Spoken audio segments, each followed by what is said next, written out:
Ang baby no, madaling matapa yan. So, dapat pag matagal na tayo Kristiyano, hindi na tayo baby Christian. Ang baby Christian lang po ay siguro mga 1 month, 1 year sabihin na natin. Pero pag inabot na po tayo ng ilang taon sa gawain ng Diyos, dapat mature na tayo. Ang isang tao na natural po, isang tao lamang na pwedeng makaranas na tinatawag na pagiging bata ang isipan, yung mga immature na tao. Yung mga special child, yung malaki na pero dinadayagiran pa rin, malaki na pero inaalalayan pa rin, malaki na pero sinusubuan pa rin, malaki na pero hinahapiyak pa rin. Kaya mo yan. Halika anak, kaya mo yan. Halika baby, okay na yan. Yun yung baby Christian. Pag matagal ka ng Kristiyano, dapat ikaw na magpusa. Pag alam mo na dadapa ka bangon at kaya mo na magpalakas sa mga tao mahihina. Kaya mo na magpakain sa mga hindi marunong kumain. Amen po ba?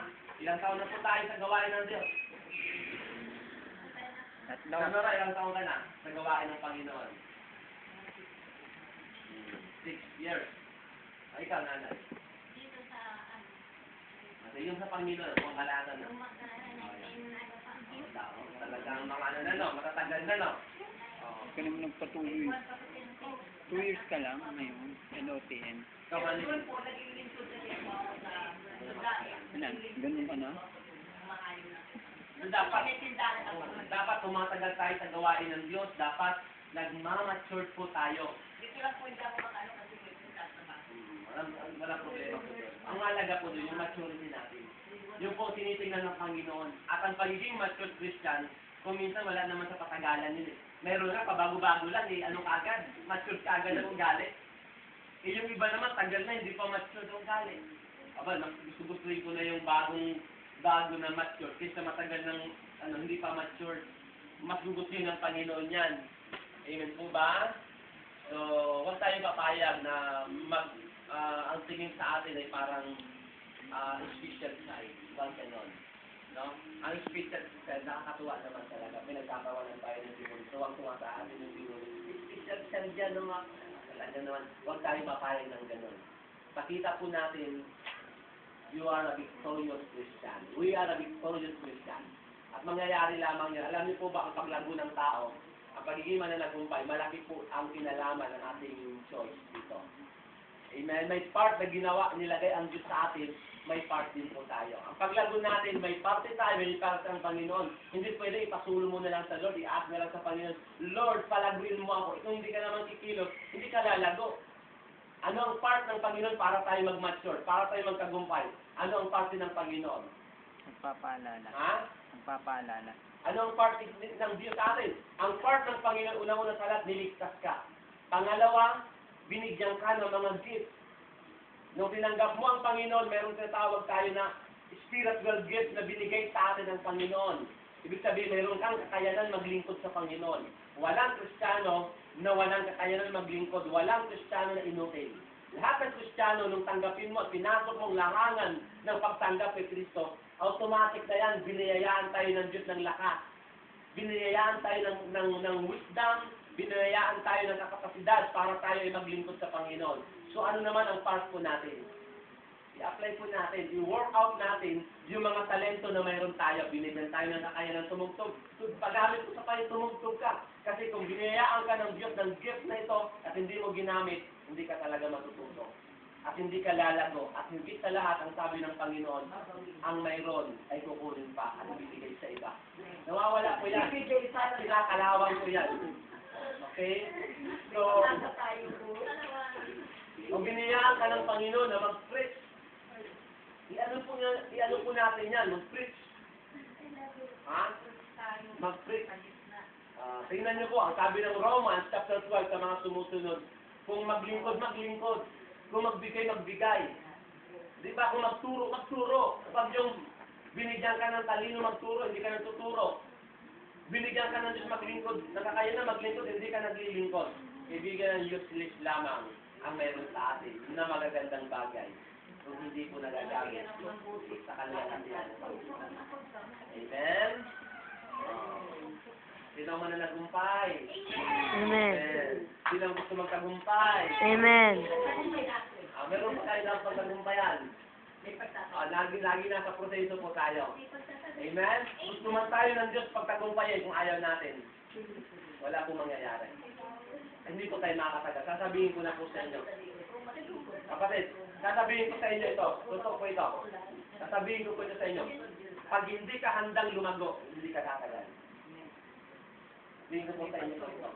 Isang araw, sana magkita-kita pa rin tayo. Sa harapan ng Panginoon. Magkita-kita pa rin tayo sa final. No?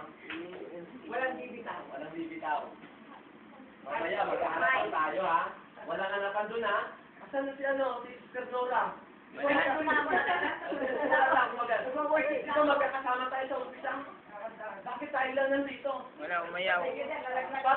Okay, Chris, asan na? Kasama ni Lord. Nasa Oo, likod. dapat Ganon ha.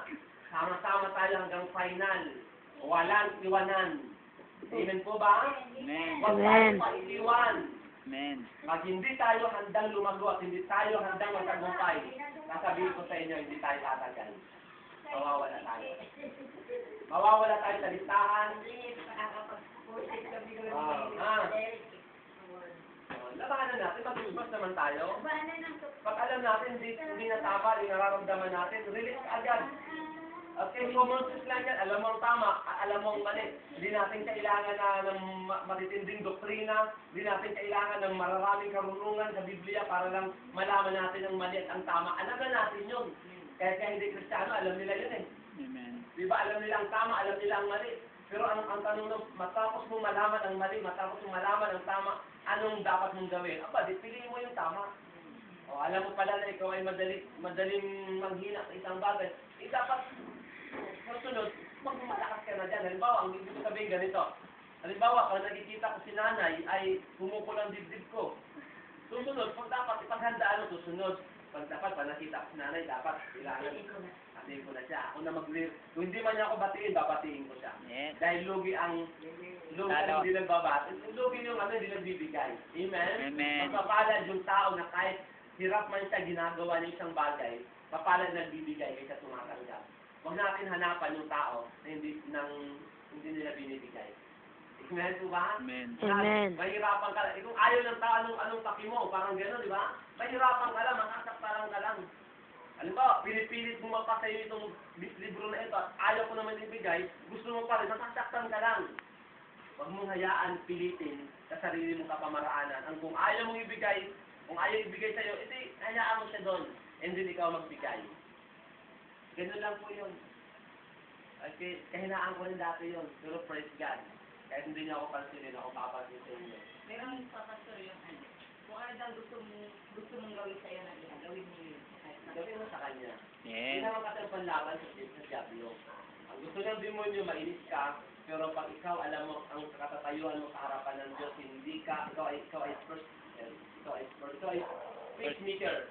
Sabi ng peacemaker, taga-ayos ng gulo, taga-payapa. So, yung po ang katatayuan po natin, ambasador tayo ng Panginoon, ano pa, tayo po ay mga mananagumpay, dapat sa harapan ng mga tao na mga sitwasyon na nakakainis. Yun ay pinag-aandaan natin. Kasi normal po yan. Alam niyo po, nung pinasok ko pong larangan ng pagpapasok, alam ko darating talaga. Pero sa akin po, nung pinasok ko po ito, inihanda ko ang sarili ko, sabi ko, handa ako masaktan. Kasi sa buhay Kristiyano, hindi lang puro hallelujah. Hindi lang puro bati. Hindi lang puro ngiti. Sa buhay ng Kristiyano, makaka-encounter ka ng mga nakakainis na kasama. Makaka-encounter ka ng mga binigay mo na lahat, pero ayaw pa rin kaibigan. Makaka-encounter ka, pero sa akin, sabi ko, handa naman ako sa ganyan. Handa ang puso ko.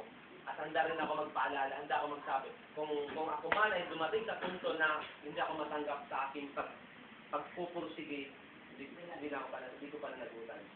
Basta sa akin gagawin ko ang the best dahil mahal ko kayo. Mahal ko ang pinagkatiwala ng Diyos sa akin. And then, magsama-sama tayo sa final. Amen? Amen. Tayo pong lahat ay manalangin. Kung gusto nyong magtanong, kung gusto nyo ng violent question,